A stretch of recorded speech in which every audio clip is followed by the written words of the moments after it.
want to start this food business?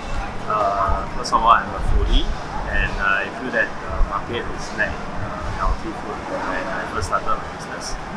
That's the reason why I come into doing healthy food. So I started out at Maxwell Hawker Centre because the cost of starting is low, and from then slowly we grew to second outlet. So your company name is Gaze & Co, right? Yep. What inspired you to go in this kind of healthy food? I would say for healthy food doesn't mean that you only eat greens.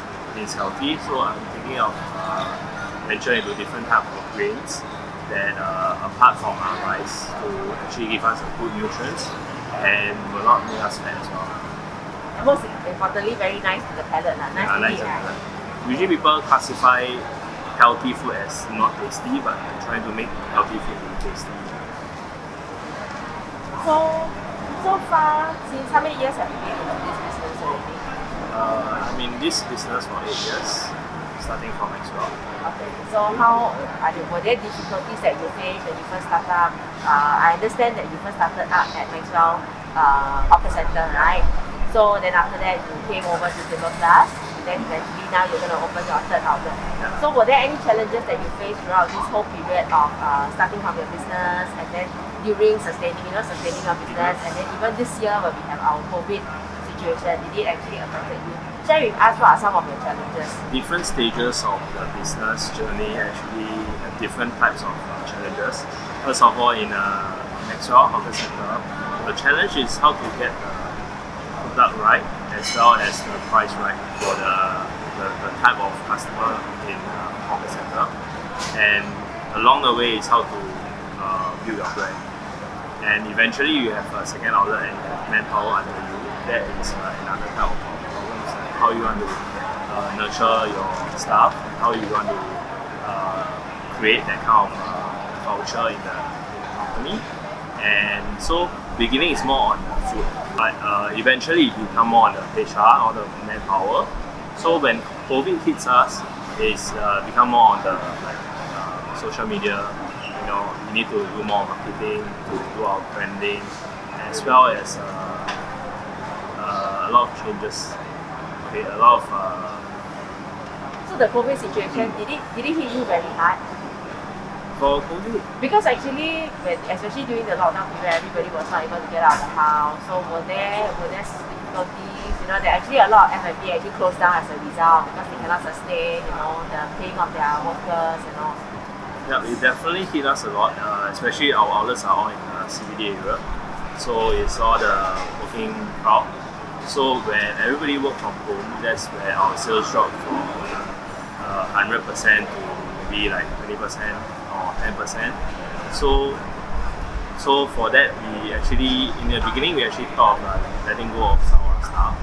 But eventually we feel that we should hold on to them.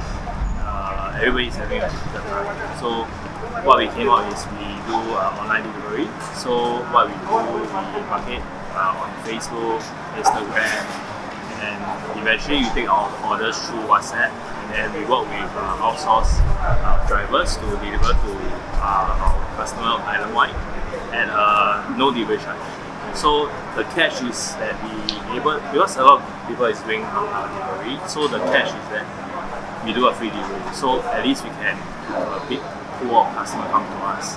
Because for a lot of deliveries, right, some of their charges for delivery is almost the same price as you buy the food. Like let's say you buy a $10 meal, the delivery charges from maybe Jurong to Punggol is about $10 as well. So we feel that it doesn't make sense to our customers, so that's why we do a free delivery. And then we work a lot on social media, and during these few months we actually work with IT companies to come up with websites. So in order to make it easier for customers to order online, and also our staff easier to manage the orders. So what I'm hearing is that actually you went into doing this delivery mainly because you want to keep your staff, you don't want to cut them, and also you want to sustain their livelihood. Yeah. So can I also ask you, what really drives you to have this value system where you really cherish your staff? Is there something that inspires you, or to have this good working relationship with yourself? What is your belief for the company? Belief, I would say people come first. So first of all, it's our customer. So we build good relationship with our customer, and next will be my staff. So most of them actually work days and night for me, and without them, we will not be able to venture into many outlets. So I would spend more time on them, and I feel that I should value them more. So during COVID period, we feel that by closing the shop is much easier and more sensible for our business. But after we think that actually they also earn the money, so that's why we venture into more other things, options to bring in sales so that we can gain the salary as well. On top of that also, government help a lot using all the grants, so we're able to sustain until now. Okay, probably this will be a very interesting question that a lot of students will want to find out. They always ask, doing a business, how much money can you earn? The beginning of 4 years, I think my salary is even lower than one of my staff, my lowest paid staff. And eventually, when business become better, pay is still not say very high. But eventually, you open a few more outlets. Obviously, the pay will go. So was it because of money that's why you wanted to start a business, or It's not because of money that I want to start a business, but more on that I can create more dishes, I have more control in my ingredients, more control in how I market the thing. So there's more freedom for me to run the business. So do you find that over the 8 years of doing business, you have become a different person? Were there skills that you have honed? Were there value systems? Do you feel that you have become a better person after doing business for 8 years? A bit more on communication skill. I'm able to very well with guys and management skills, managing them as well as creativity.